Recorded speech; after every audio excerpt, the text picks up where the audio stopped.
We often think about geographical places as fixed on a map, located by points of longitude and latitude so we can locate it in a straightforward way. But can we think about places in other ways that aren't simply geographically bordered in this obvious fashion? Places often remain influenced by the connections they have to other sites at other scales. A whole host of traces from a range of scales come together to influence local places. When we think about defining places, we can therefore consider the traces that cross borders and contribute to the ongoing compositions of geographical sites. Processes associated with globalisation are one key example of traces that cross geographical borders and can influence a very static and rigid sense of place. The spread of capital and media communications across the globe, the relocations of jobs and industries, the threat of environmental catastrophe, the migration and mobility of people from their traditional locales. These are all examples of traces that emanate in one place, but have repercussions in others. These traces cross geographical and cultural borders, and set in motion new effects in other local places. One example of how such traces can affect place is given by Doreen Massey. Massey, in 1993, illustrates how border-crossing traces affect her local high street in London. Simply by walking up Kilburn High Road, she identifies the world in her city, as Rights and Sights might put it. As Massey outlines, take for instance a walk down Kilburn High Road, my local shopping centre. It's a pretty ordinary place. Northwest of the centre of London, under the railway bridge, the newspaper stand sells papers from every county of what my neighbours, many of whom come from there, still often call the Irish Free State. The post boxes down the high road and many an empty space on a wall are adorned with the letters IRA. Other available spaces are plastered this week with posters for a special meeting in remembrance, 10 years after the hunger strike. At the local theatre, Eamon Morrissey has a one-man show. The National Club has the Wolf Tones on. At the Black Lion there's Finnegan's Wake. In two shops I noticed this week's lottery ticket winners. In one the name is Teresa Gleeson, in the other Shauman Hassan.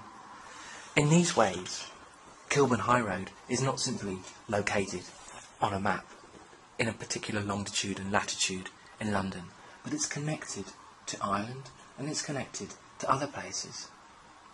It's connected through these traces that have come through globalisation. Could we do Doreen Massey's exercise in our own city? Could you do it in your own city? Can we see the world in one city? I try to do Doreen Massey's exercise in the city I live in Cardiff in Wales. In fact, I try to see the world in one city road.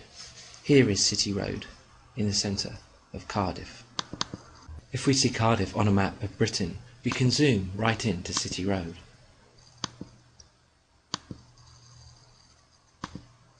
We can see the city of Cardiff itself. If we keep zooming in, there is City Road, right in the centre of the city itself. In 2009, I walked up City Road to look at the place chains. Alongside City Road, I found I could see a whole range of connections between Cardiff and the outside.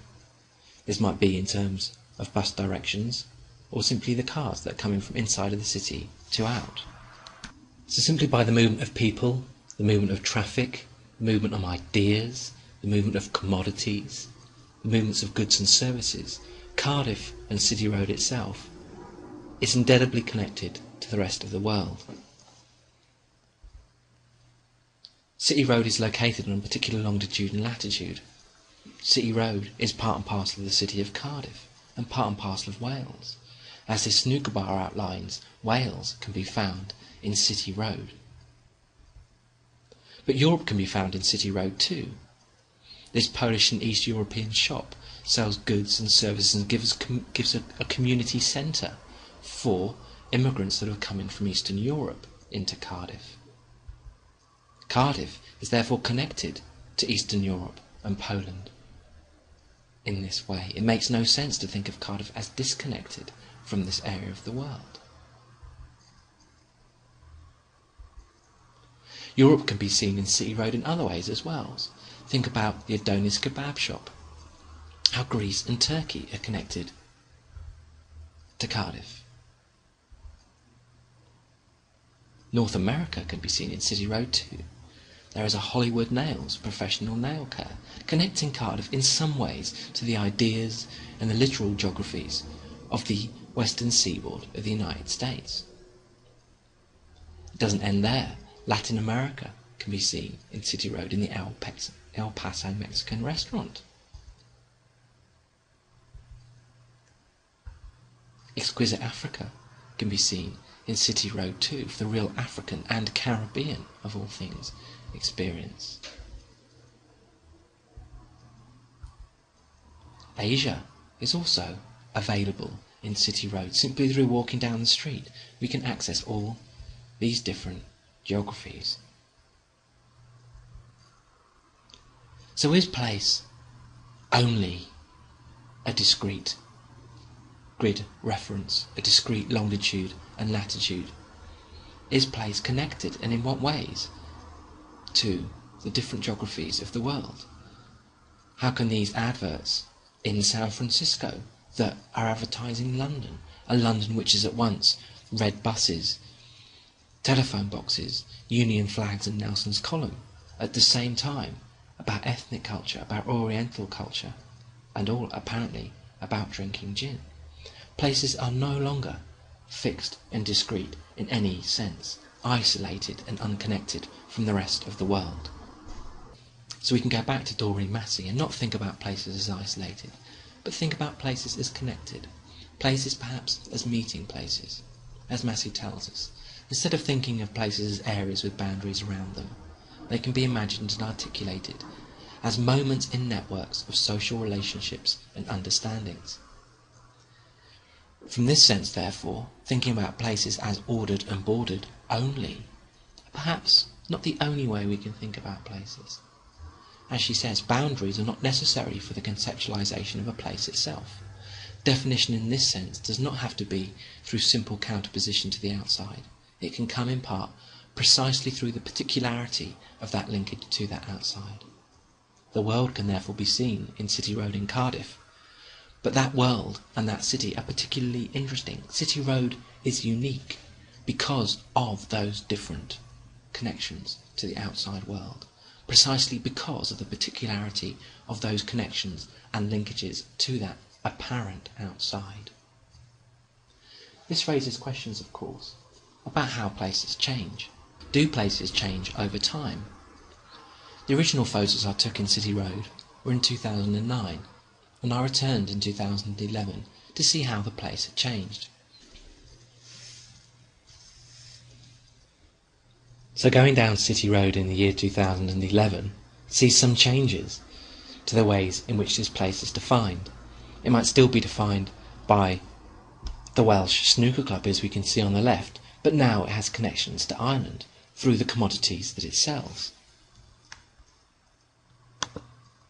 The El Paso Mexican restaurant still exists, reassuring for those of us who like Mexican food, but now there's Syrian restaurants,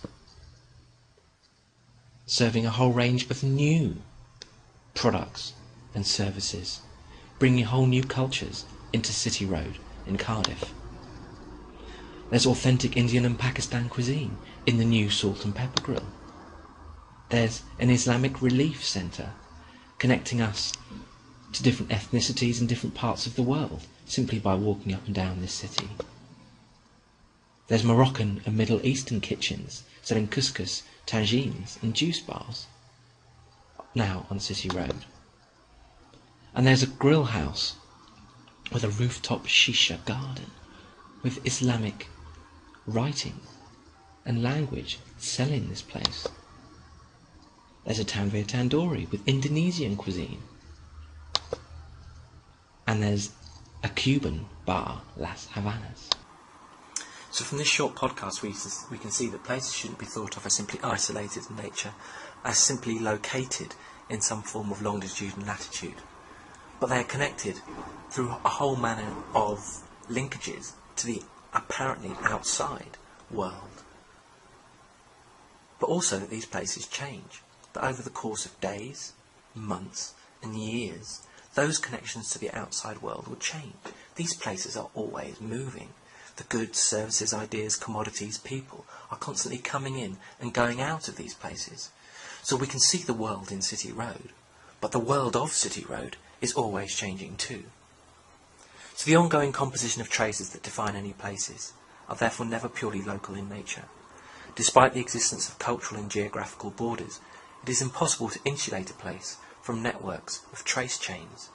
Even those places that seek to cut themselves off from a wider world, for example nations like Cuba or North Korea, are still defined by their relations or lack of relations from other places.